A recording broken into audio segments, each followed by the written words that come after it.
C'est notre rendez-vous du samedi pour voir ce qui se passe chez nos voisins. C'est un œil sur la frontière et c'est avec, bien sûr, Valérie Odile. Bonsoir Valérie. Bonsoir Mathieu. On commence par les inondations, encore et toujours, qui touchent la Belgique. Oui, je vous en avais déjà parlé la semaine dernière. On a vu des images très impressionnantes de ces villes belges sous l'eau. Eh bien, ça n'a pas cessé du week-end et ça a même continué jusqu'à la moitié de cette semaine. Alors, vous allez voir, dans plusieurs villes du sud de la province, comme ici à Bellevaux, il a même fallu apporter de l'eau potable aux citoyens, de l'eau en berlingot, car les nappes étaient polluées. Et du côté de Bouillon, eh bien, même l'avenue principale était coupée. Et l'Allemagne est moins touchée, Valérie ?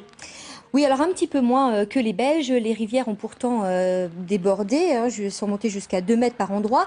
Les routes secondaires, certaines ont dû être coupées, ainsi qu'une ligne de chemin de fer.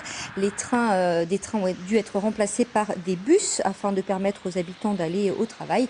Mais Mathieu, l'Allemagne a déjà vu pire. Tout est rentré dans l'ordre ? Oui, les décrues sont visibles dans les deux pays. Toujours en Allemagne, on y reste, le scandale de la dioxine qui continue à faire parler.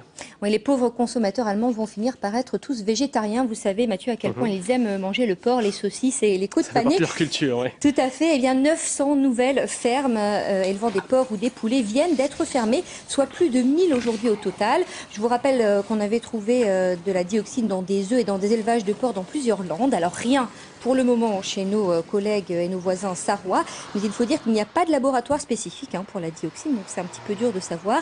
Et alors pour mieux contrôler la chaîne, eh bien, la ministre allemande de l'Agriculture vient d'annoncer une dizaine de mesures et notamment plus de contrôle et l'interdiction de fabriquer sur le même site des graisses animales et des graisses techniques, puisque c'est le problème qui est à l'origine de cette contamination. Et comment on peut être sûr qu'on n'en importe pas en France aussi alors de ce porc-là ? C'est difficile parce que les jambons, par exemple, on ne sait pas toujours d'où ils viennent et on ne sait pas donc toujours ce qu'on a dans nos assiettes, malheureusement. Donc il faut être vigilant. Au niveau économique, ça marche plutôt bien là en Allemagne.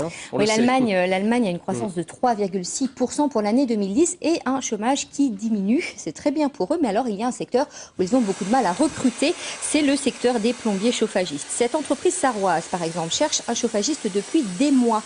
Un bon, évidemment, quelqu'un de très qualifié, et il n'arrive pas à trouver. Alors c'est tellement difficile d'en trouver que l'Agence nationale pour l'emploi propose 2000 €, Mathieu, aux agences de recrutement. Ça fait beaucoup d'argent et pour ces agences qui arriveront à dénicher les petites perles rares. Voilà, peut-être qu'il y en a certaines qui nous écoutent ce soir. Voilà, il y a du travail pour eux en Allemagne. Retour en Belgique maintenant, avec des écoles qui essaient de maîtriser le harcèlement, Valérie. Oui, il n'y a pas qu'en France qu'il y a des harcèlements et de la violence dans les cours d'école, en Belgique aussi. Et alors, il y a une association qui propose une expérience sympathique. Ce sont des petits sketchs. C'est une troupe de théâtre, en fait, qui tourne dans les écoles avec un personnage amusant. Vous le voyez, il s'appelle Victor. Et Victor vient apprendre aux enfants du CP et du CE1 par le biais de petits sketchs ce qui est acceptable et ce qui ne l'est pas. Et alors, il y a tout un tas d'outils pour aider les professeurs à prolonger cette animation, notamment la petite marionnette Victor. Et l'on voit sur ces images. Vous allez nous parler maintenant d'un luxembourgeois extraordinaire, un homme hors du commun qui plonge à près de 28 mètres, et oui, 28 mètres de hauteur. Oui, il s'appelle Alain Cole et il est le 7e meilleur plongeur mondial. Et il vient tout juste de se requalifier ce samedi pour les championnats mondiaux de 2011. Les qualifications se passaient, devinez où, Mathieu ? Ah bah j'ai reconnu sur les images, ça avait l'air d'être l'Australie, non ? Gagné, tout à fait, on entend le didgeridoo. Alors Alain Cole, vous voyez, c'est celui qui avait le t-shirt rouge et il est en compétition avec 15 autres athlètes. 6 seulement se sont qualifiés, dont lui, en exécutant 2 plongeons différents. Et notre petit luxembourgeois qui a 29 ans participe à ce championnat depuis 2005. Et pour vivre son rêve, il a tout plaqué. Regardez.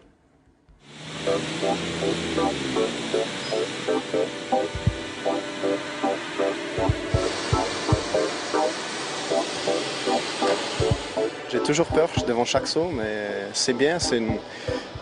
Alors on est sûr qu'on est concentré, c'est ce qui est très important.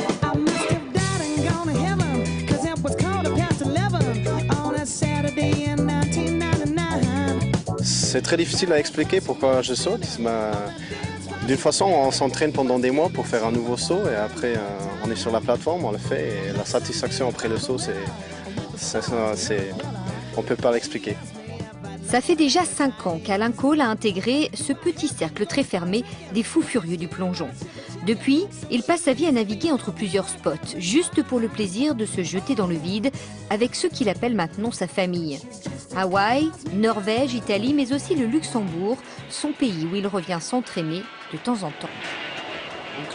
Pour faire ces sauts, il faut déjà avoir une grande expérience depuis des années et la sensation des mouvements dans l'air. Ce qui importe aussi, c'est d'avoir une bonne connaissance de soi et pas mal de courage. Alain Cool plonge depuis l'âge de 7 ans, mais jusque-là, sa passion n'était qu'un loisir. En 2005, il lâche tout, sa ville, sa famille, ses amis et son boulot de fonctionnaire au Luxembourg. Il a alors 23 ans. Mon envie d'aventure devenait de plus en plus forte. Du coup, la décision était assez simple à prendre. Mais mes parents, eux, étaient très sceptiques. Être fonctionnaire, c'est la sécurité. Mais bon, c'est pas le genre de chance qu'on a 2 fois dans sa vie. Il faut savoir la saisir.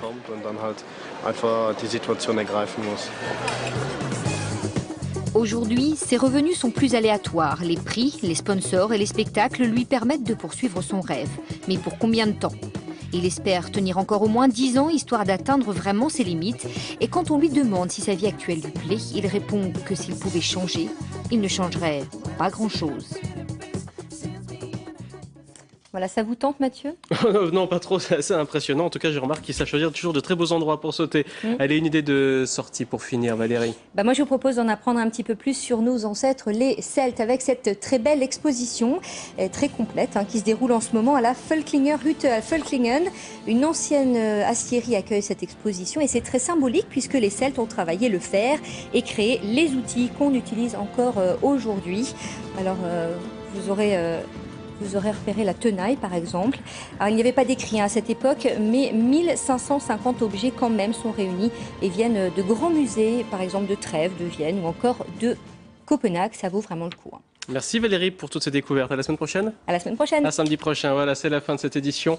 Restez sur France 3 pour la suite du 19-20. N'oubliez pas 100% sport demain à midi, présenté par Yoann Rodier. Belle soirée, portez-vous bien.